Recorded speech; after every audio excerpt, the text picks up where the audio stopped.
Boa noite, meu nome é Ana Carolina Lucena da Silva, eu sou aluna do Instituto Federal de Mato Grosso do Sul, campus Corumbá, e eu estou aqui para representar o meu grupo com o projeto SingSing, a plataforma de desenvolvimento da comunicação de jovens com transtorno do espectro autista. Eu, Ana Carolina, Anelis Gemini Rosário, Luiz Eduardo Veiga Delgado Vaz, somos estudantes do IFMS, campus Corumbá, e Heitor Scalconeto e Rafael Professolo são professores no curso técnico de informática do campus Corumbá. E, bom, no atual cenário do ensino brasileiro, existe um crescimento exponencial em relação às dificuldades dos estudantes com transtorno do espectro autista. Essa diversidade exige a necessidade de mais recursos ou plataformas que potencializem o tratamento e o aprendizado no âmbito escolar. Falar sobre a educação de crianças com autismo no Brasil é um assunto que deve ser tratado de maneira sutil, pois existem diversos fatores vitais para esse tipo de inclusão. Segundo o Manual Diagnóstico e Estatístico de Transtornos Mentais, a interação social, a comunicação são alguns fatores onde as pessoas com autismo devem ter seu diagnóstico realizado na primeira infância. E a fase mais importante na vida de uma pessoa é a infanto-juvenil, ou seja, a fase escolar, onde ocorre a absorção de princípios fundamentais para seguir uma vida independente. Porém, para crianças com autismo, isso se torna muito mais difícil, tendo em vista algumas dificuldades interpessoais. O projeto SingSing, ele utiliza da categoria generalizante de crianças com transtorno do espectro autista, já que o foco dessa discussão situa-se na inclusão escolar, o que se dá primordialmente na educação infantil e segue para o Fundamental 2 e vai se tornando menos frequente nas etapas subsequentes, certo? Fundamental, ensino médio e afins. Bom, o distúrbio de comunicação social pode ser, ao mesmo tempo, um sintoma precoce de autismo e também um fator que contribui para o processo atípico de desenvolvimento que resulta em sintomas. Portanto, esse projeto visa o aperfeiçoamento da fala do jovem autista e que haja compreensão durante os diálogos, incluindo a interdisciplinaridade durante a execução do trabalho, objetivando a potencialização do conhecimento. Dessa forma, de modo que substitua 1/3 aproximadamente do tratamento fonoaudiólogo correlacionado ao aprendizado. Bom, essa tabela foram extraídos do microdados do censo escolar e ela apresenta o volume de matrícula de estudantes com autismo que cresceu consideravelmente na região centro-oeste na última década.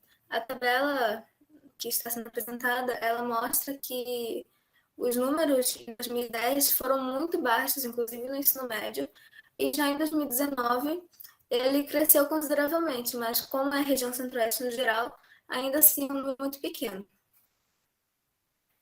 E devido à dificuldade na comunicação e letramento, né, que são desenvolvidas pelos programas fonoaudiólogos, a carência de recursos que auxiliam os professores na potencialização do aprendizado e na comunicação do aluno é um dos fatores que predominam o atraso no desenvolvimento da fala do estudante autista. E embora grande parte da desenvoltura comunicacional do aluno seja feita na escola, são necessários métodos e ferramentas para expandir a qualidade do ensino. Certo? Então, nesse projeto vai ser abordada uma conjuntura para a realização de uma ferramenta que sirva de apoio e incentiva a comunicação e letramento dos jovens com autismo.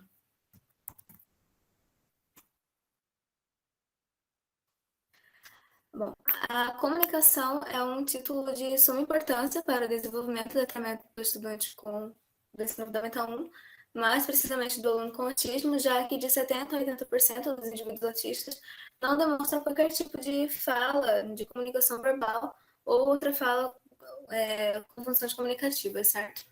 De acordo com o Hunter. Na visão de Clayman, o letramento é complexo, ele envolve muito mais do que uma habilidade ou um conjunto de habilidades do sujeito que lê. Ele envolve múltiplas capacidades de conhecimento, muitas das quais não têm necessariamente relação com a leitura escolar, e sim com a leitura de mundo. Indubitavelmente, sem dúvida alguma, né, relacionar leitura e oralidade é fundamental para o desenvolvimento da linguagem oral do aluno. Então, é necessário aprimorar a interação do aluno com a leitura de maneira dinâmica. E de acordo com Kelly, letrar vai além de ensinar a formação das palavras. É mostrar a história que tem por trás de um nome, por exemplo, goiaba, e se alfabetizar, apresentar a junção das palavras. o que é a goiaba, de onde vem essa fruta, você já comeu goiaba, quais são os tipos de goiaba que você conhece. Dessa maneira, aprende-se a escrever e depois entender o seu significado, entendeu? Assim, a aprendizagem dá-se forma completa e possibilita também a interdisciplinaridade, porque quando você aprende a história que existe por trás de uma palavra, abre-se um leque de informações que caracterizam a matemática, a geografia, a arte, ciências, língua portuguesa e entre outros. Fazer o trabalho de letrar o estudante fará com que ele enxergue aquela junção de sílabas de maneiras mais versáteis no seu vocabulário e que propõe sugerir diversas vias de acesso para se pensar possíveis caminhos. Alves propõe alguns pontos de partida, como, por exemplo, a socialização, que se constitua não como objetivo da escolarização, mas como a forma de acolhimento dos alunos com autismo. Assim, também pensa que as atividades da vida diária, que terminam por se constituir muitas vezes como conteúdo de aprendizagem, diante de não saberem agir por parte dos professores e coordenadores pedagógicos. Então, assim, não pode substituir os conteúdos do aprendizado normal. Nesse sentido, é interessante pensar como é atual o pensamento de Vygotsky, certo? Esse Vygotsky foi um psicólogo que morreu há mais de 70 anos. Mas, enfim, esse cara, ele pensava que lá na década de 20, na década de 30, ele afirmava que o aprendizado gera desenvolvimento. Então, ele está se referindo ao ensino formal. E o ensino que havia de se projetar para o futuro, ou seja, para aquilo que a criança precisava aprender, e não para aquilo que ela já soubesse. Bom, o site ele já está sendo desenvolvido. Ele está sendo desenvolvido com o sistema web, né, utilizando as linguagens PHP e JavaScript.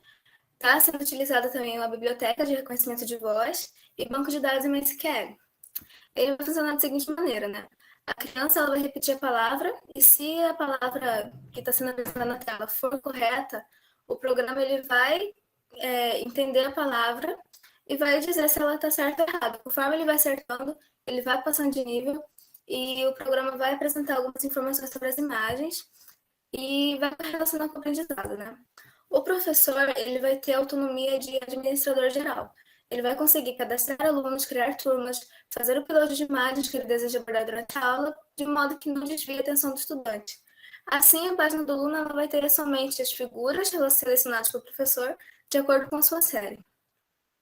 Certo? E, bom, espera-se, né, que ao final, assim, sim, ele torne-se um software de apoio pedagógico aos professores de educação inclusiva, sendo uma ferramenta de referência entre os recursos existentes atualmente, certo?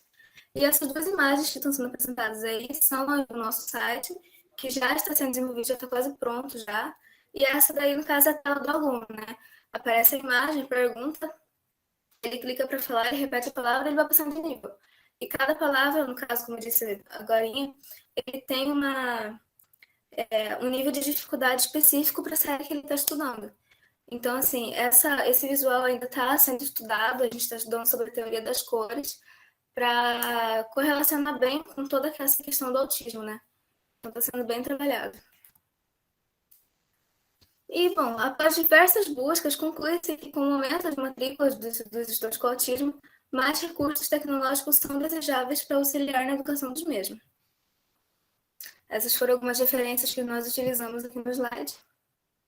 Obrigada pela atenção.